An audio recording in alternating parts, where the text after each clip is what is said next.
Қазақ эстрадасындағы әдемі жұлдызды жұптардың бірі саналатын Жанболат Ербатыров пен Жазира Байырбекова көпшілікке алаяқтардың арбауына түсіп қалмауын ескертті.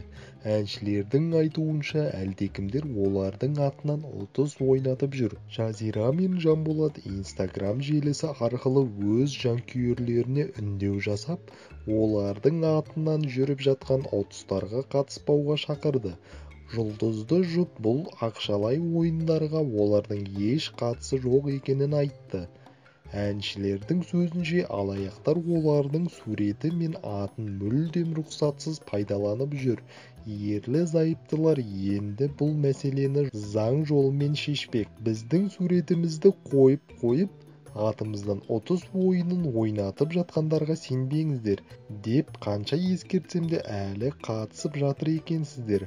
Ондай алаяқтармен енді заңмен басқаша сөйлесемін, дейді біздің директорымыз Аслан Бексұлтан, деп жазды Байырбекова. Айта кетейік, соңғы кезде бірқатар өнер жұлдыздары ұтыс өткізетін алаяқтарға алданып жүр. Олар жарнама жасаған ұтыс ойындары түбінде әділ өтпейтін болып шығуда.